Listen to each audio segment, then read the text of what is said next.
భద్రాచలం దగ్గర గోదారమ్మ శాంతించింది. వరద ఉధృతి తక్కువ ముఖం పట్టడంతో అధికారులు మూడవ ప్రమాద హెచ్చరికలు ఉపసంహరించుకున్నారు. 2 రోజులుగా వరద నీటిలో మునిగిన జాతీయ రహదారులు ఇప్పుడిప్పుడే బయటపడుతున్నాయి. భద్రాచలం దగ్గర తాజా వరద పరిస్థితులపై మా ప్రతినిధి సాంబశివరావు తాజా అప్డేట్స్ అందిస్తారు. గోదావరి వరద ఉధృతి క్రమంగా తగ్గుతుంది.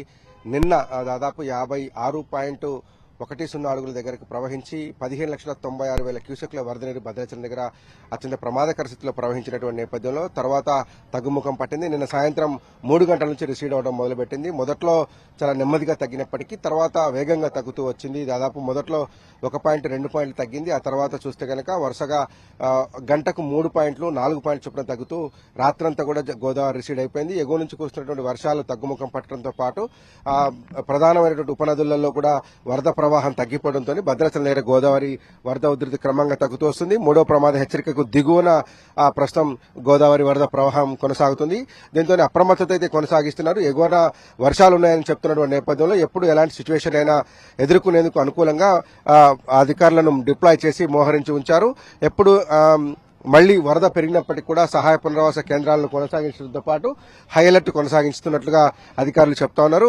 మొదటి 2వ ప్రమాద హెచ్చరికలే ఉన్నప్పటికీ కూడా సిట్యుయేషన్ మాత్రం 3వ ప్రమాద హెచ్చరిక అమల్లో ఉన్నప్పుడు తీసుకోవాల్సినటువంటి చర్యలు ఏ రకంగా ఉంటాయో ఆ రకమైనటువంటి చర్యలను కొనసాగిస్తున్నారు. ఎందుకంటే మళ్లీ 2-3 రోజులు రాబోయే 2-3 రోజుల్లో కూడా ఒకసారి ఛత్తీస్గఢ్ కావచ్చు, మహారాష్ట్రలో కావచ్చు భారీ వర్షాలు ఉన్నాయని చెప్పేసి వాతావరణ శాఖ చెప్తున్నటువంటి నేపథ్యంలో ఆ వరదంతా మళ్లీ భద్రాచలం దగ్గరకు వస్తుంది. కాబట్టి ఇప్పుడు కొనసాగుతున్నటువంటి 2వ ప్రమాద హెచ్చరిక అట్లాగే మొదటి ప్రమాద హెచ్చరిక మధ్యస్థంగా గోదావరి ప్రవాహం ఏదైతే కొనసాగుతుందో దానికి అడిషనల్ గా మళ్లీ గోదావరి వస్తే కనుక ఇబ్బంది పడతామన్నటువంటి ఉద్దేశంతో హై అలర్ట్ కొనసాగించే ప్రయత్నం అధికారులు చేస్తున్నారు.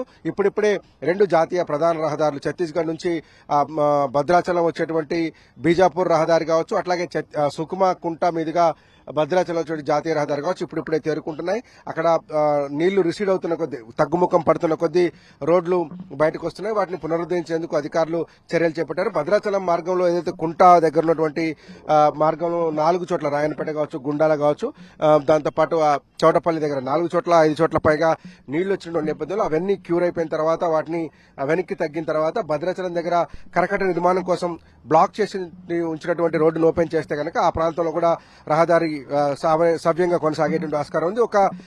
ఈ రోడ్లో ఏదైతే సుకుమా భద్రాచలం రోడ్లో గనక నెలిపాక రోడ్డు ఓపెన్ చేస్తే దాదాపు 3 రాష్ట్రాలకు ఛత్తీస్గఢ్ అట్లాగే ఆంధ్రప్రదేశ్, తెలంగాణతో పాటు ఒడిశా, ఛత్తీస్గఢ్ రాష్ట్రాలకు 3 రాష్ట్రాలకు తెలంగాణతో సంబంధాలు పునరుద్ధరించినట్టుగా అవుతుంది. దాంతో పాటే చూస్తే గనక అటు బీజాపూర్ ఛత్తీస్గఢ్ రహదారి ప్రాంతంలో కూడా అదే రకమైనటువంటి పరిస్థితులు కనిపిస్తున్నాయి. ప్రస్తుతానికైతే ఈ తెలంగాణ ప్రాంతంలో చర్ల కావచ్చు, దుమ్ముగూడెంలో కొనసాగుతున్నటువంటి సహాయ పునరావాస కేంద్రాలను అలాగే కొనసాగిస్తున్నారు. కొన్ని 3 నుంచి 4 గ్రామాలు ఇంకా వరద ముంపులోనే ఉన్నాయి. ఇక భద్రాచలం అయితే ప్రస్తుతానికి వరద ముంపు నుంచి బయటపడినట్టుగా చూడాలి. దాంతోపాటు బోర్గంపాడు ప్రాంతంలో బోర్గంపాడు సారపాక మధ్య ఉన్నటువంటి రహదారి కూడా బయటపడింది. అక్కడ ముంపులో ఉన్నటువంటి బసప్ప క్యాంప్ కూడా బయటకు వచ్చింది. దాంతోపాటే ఆ ప్రాంతంలో పైన ఎగువ ప్రాంతంలో అశోకపురం మండలంలో దాదాపు 4-5 గ్రామాలకు రాకపోకలు నిలిచిపోయి ఇప్పుడిప్పుడే అవన్నీ కూడా బయటపడుతున్నాయి. ఇరవెండి కావచ్చు, అట్లాగే మొండికుట్ట కావచ్చు, అశోకపురం కావచ్చు, అమర్ద కావచ్చు, ఆ ప్రాంతాలకు సంబంధించినటువంటి రహదారులన్నింటి కూడా ఇప్పుడిప్పుడే తేరుకుని బయటపడుతున్నటువంటి నేపథ్యం ఉంది.